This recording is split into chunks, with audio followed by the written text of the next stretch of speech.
Hi students, Mrs. Madhu Joshi. I want to teach you. Today we are going to uh, learn the lesson or read the lesson, explain the lesson, the last lesson. This lesson is written by Alphonse Daudet. He was a French novelist and short story writer. And this last lesson is the set in the days of the Franco-Prussian War. It was in 1870-1871, in which France was defeated by Prussia led by Bismarck. Then Prussia took the French districts of Alsace and Lorraine. So you have to underline these two words, Alsace and Lorraine. Alsace and Lorraine are these two words which are underlined. Okay, now there are two characters in the story, French and Mr. Hamel. Mr. Hamel is a French teacher and he was teaching from the last 40 years in the school, and French is the student of this school. So we are going to start from the very beginning. French is describing his story. He said that he started for school very late that morning. उस morning वो school बहुत late जा रहा था और उसे ये डर था कि उसे स्कूल किया जाएगा, स्पेशली बिकॉज मिस्टर जो हैमल हैं उन्होंने ये कहा था कि वो उसको पार्टिसिपल्स पे क्वेश्चंस पूछने वाले हैं, और फ्रेंच को एक भी वर्ड पार्टिसिपल्स पर आता नहीं था। इसलिए उसने सोचा कि एक मोमेंट के लिए उसने सोचा कि वो वहाँ से भाग जाए और अपना पूरा दिन है वो डोर्स के बाहर बिताए, मतलब स्कूल ना जाके बाहर जाए। और it was so warm, now you can underline, it was so warm, so bright, the birds were chirping at the edge of the woods.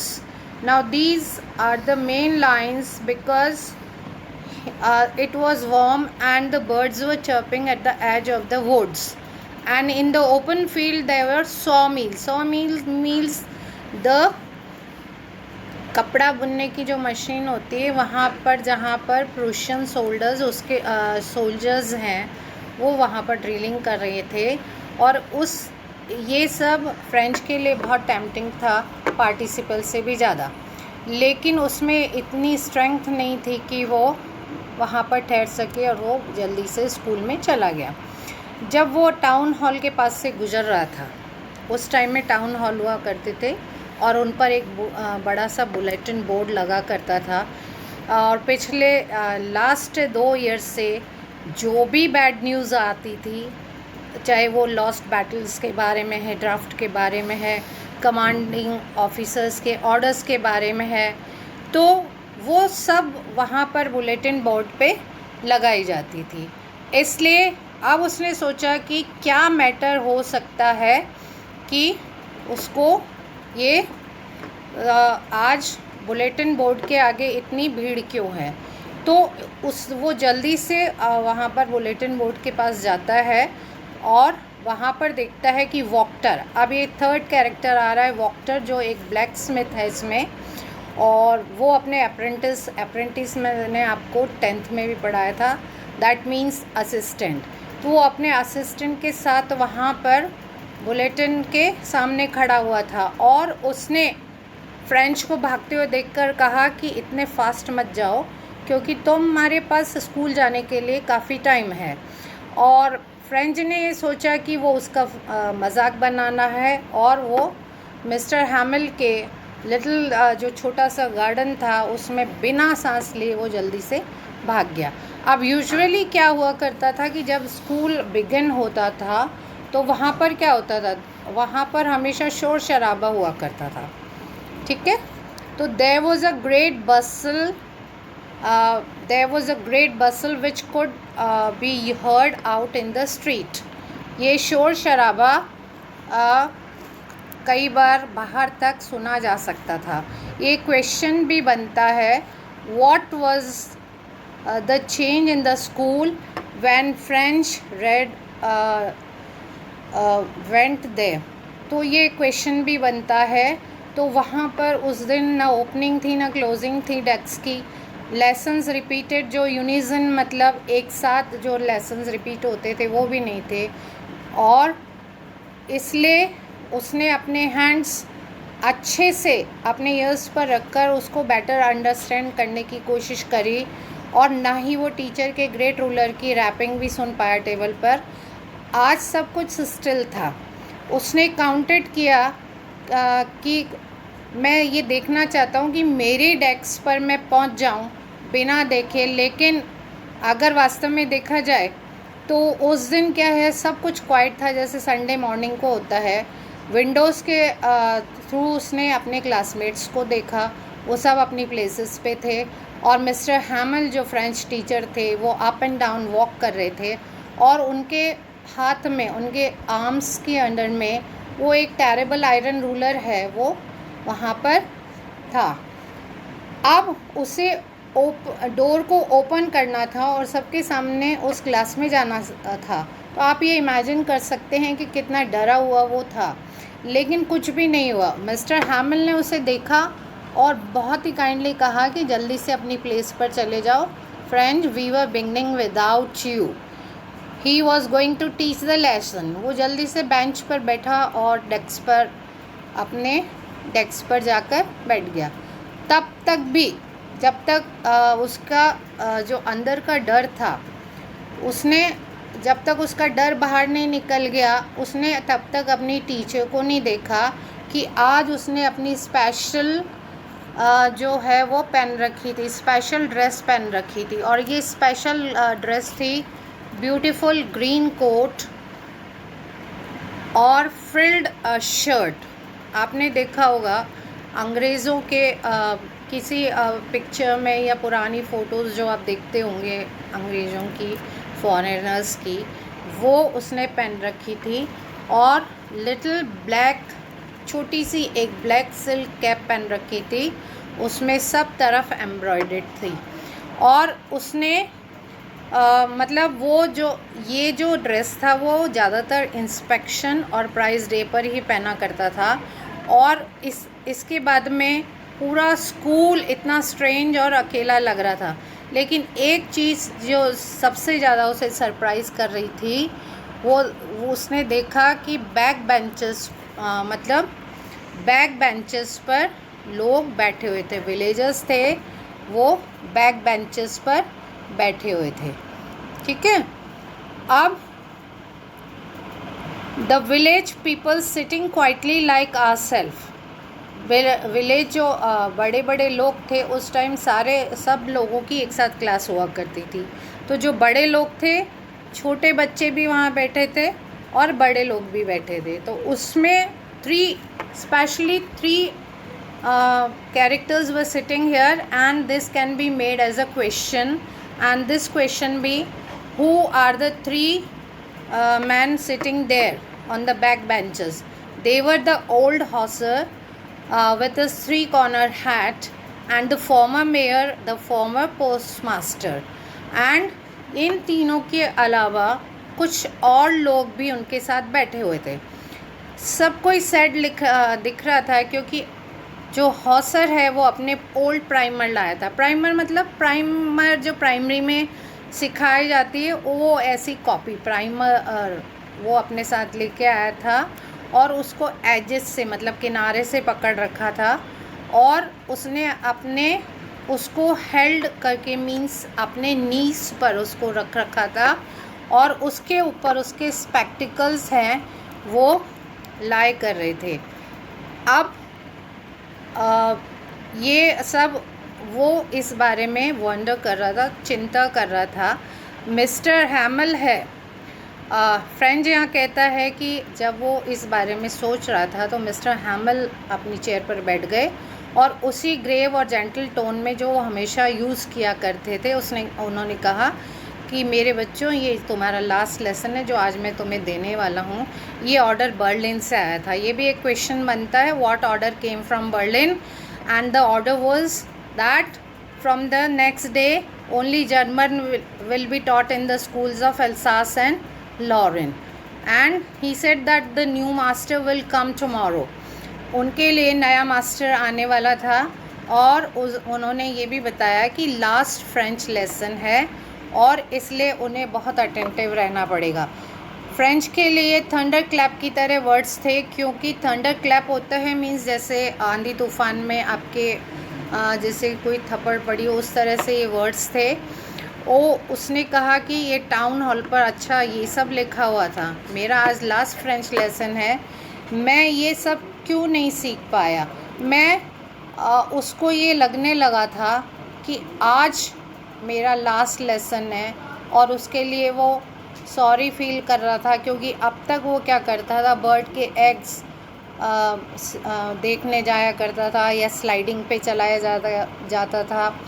जो बुक्स हमेशा उसे एक न्यूसेंस लगा करती थी, उससे कैरी करना बहुत मुश्किल लगा करता था। ग्रामर की बुक्स, हिस्ट्री थी जो सेंट्स की, वो उसके ओल्ड फ्रेंड्स सब कुछ आज उसे अच्छे लग रहे थे और मिस्टर हैमल भी उसे अच्छे लग रहे थे।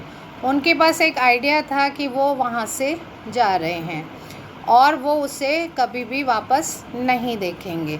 तो वो फ्रेंच है, वो ये सब भूल चुका था कि मिस्टर फ्रेंच हैं वो, और उनके रूलर के बारे में भूल चुका था। वो ये सोच रहा था कि बेचारा इंसान अपने इस लास्ट लेसन के ऑनर में जो उसने आज संडे के क्लोथ्स पहन रखे थे वो अब वो समझने लगा था कि क्यों ओल्ड मैन है वो वहाँ पर बैठे हुए थे, क्योंकि आज उनका लास्ट लेसन था। यहाँ पर जो फ्रेंच है वो ये कहता है कि जब ये सब सोच रहा था तभी उसका नाम कॉल हुआ और उसको पार्टिसिपल्स बोलना था, बिना मिस्टेक किए हुए उसे पार्टिसिपल्स बोलना था, लेकिन वो फर्स्ट वर्ड पर ही अटक गया और वहीं खड़ा रहा और उसका दिल धड़कने लगा, क्योंकि उसे ऐसा लग रहा था कि शायद हो सकता है मिस्टर हैमल अब उसे डांटेंगे। लेकिन उसने तब सुना कि मिस्टर हैमल ने कहा कि आई वोंट स्कोल्ड यू, आज मैं तुम्हें डांटने वाला नहीं हूँ लिटिल फ्रेंच, तुम्हें बहुत बुरा लग रहा हो, लेकिन देखो हर दिन हम अपने आप से कहा करते थे कि हमारे पास प्लेंटी ऑफ टाइम है, हम कल कर लेंगे, लेकिन आज तुम देख लो कि आज हमारी क्या स्थिति है। जो काम हम कल पे छोड़ते हैं वो कभी भी पूरा नहीं होता। और यही ट्रबल हुई थी अल्सास के साथ। दो स्टेट्स का नाम जो मैंने बताया था, अल्सास एंड लॉरेन, जो अब जर्मन लोगों के हाथ में चली गई थी, प्रूशियंस के हाथ में। तो उनमें अब क्या पढ़ाया जाना था, फ्रेंच पढ़ाया जाना था। दूसरा उन्होंने जो मिस्टर हैमल थे उन्होंने ये भी बताया कि तुम्हारे पेरेंट्स भी कभी वरिड नहीं थे कि तुम्हें वो लर्न करना सिखाएं। वो तुम्हें ना फॉर्म पे काम करने या मिल में काम करने के लिए भेजने के लिए उत्सुक थे, ताकि तुम कुछ मनी कमा के दे सको। और साथ में मैं अपने आप को भी ब्लेम करता हूँ, ये मिस्टर हैमल कह रहे थे, क्योंकि मैं भी कभी कभी तुम्हें अपने फ्लावर्स में पानी देने के लिए भेज दिया करता था, या जब मैं फ़िशिंग के लिए जाता था तो तुम्हें छुट्टियाँ दे दिया करता था।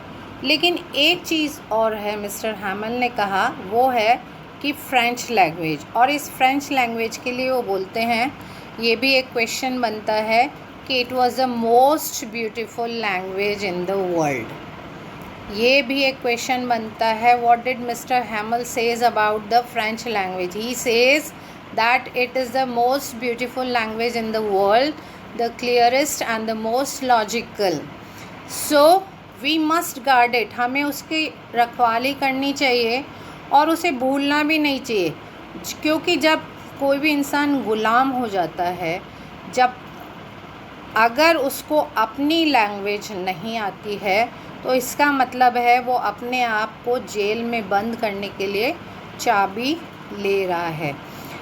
तब वो ग्रामर के लेसन्स निकालता है और रीड करते हैं मिस्टर हैमल, और वो सरप्राइज़ होता है ये देखकर कि आज उसे सब कुछ समझ में आ रहा था।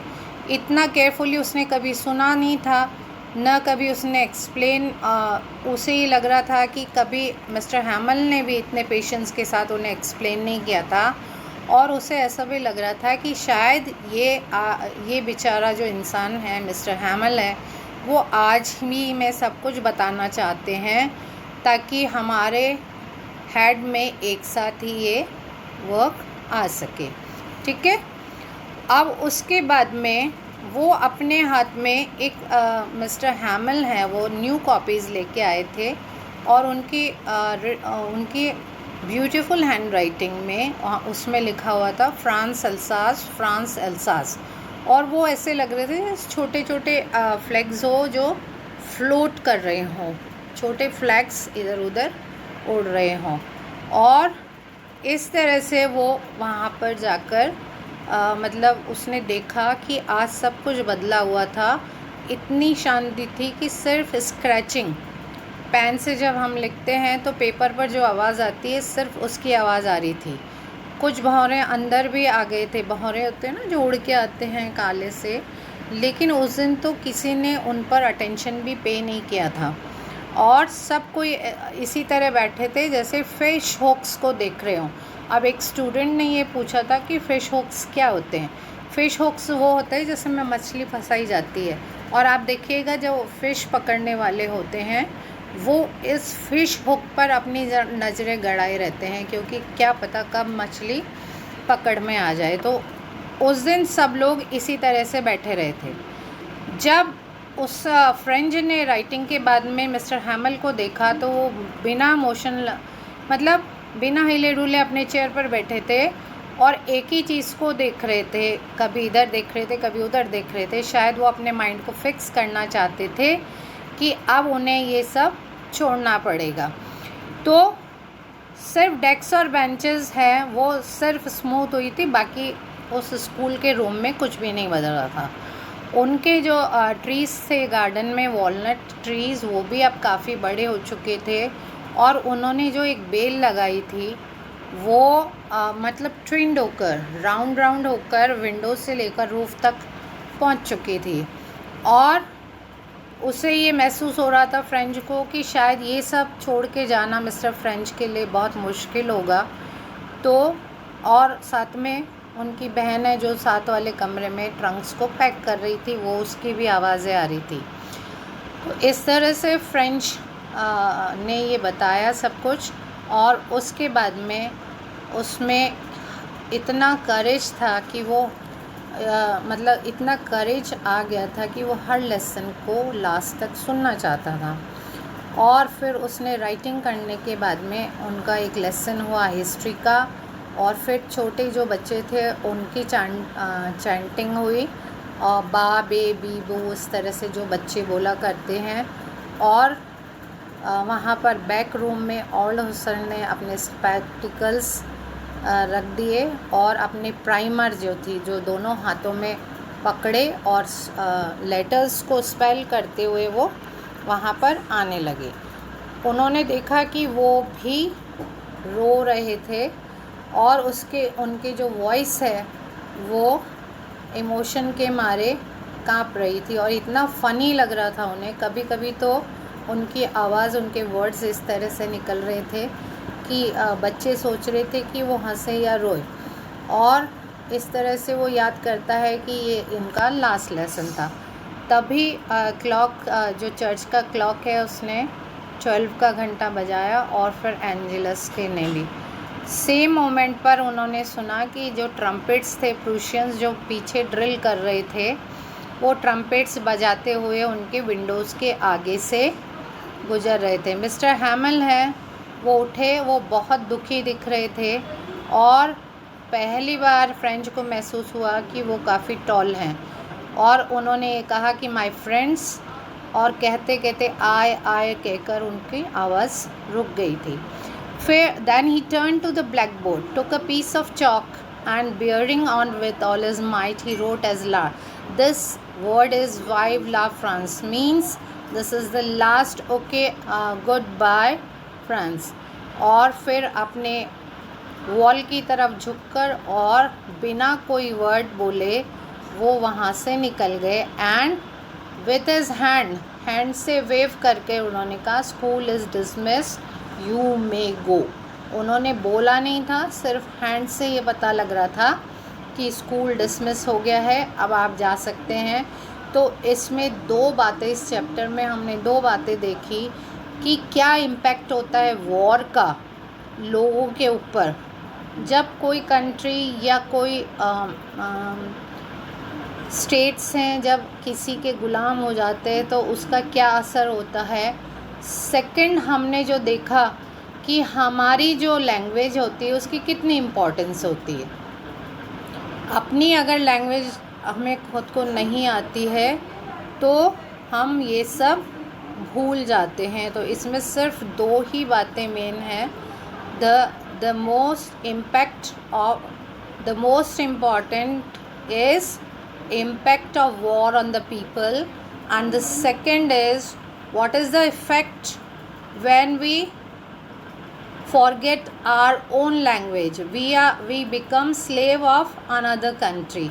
So language is very important for us. We should be careful about our language. We should guard it and remember it. Thank you students to hearing me. Next time we will meet you with another lesson. Thank you all.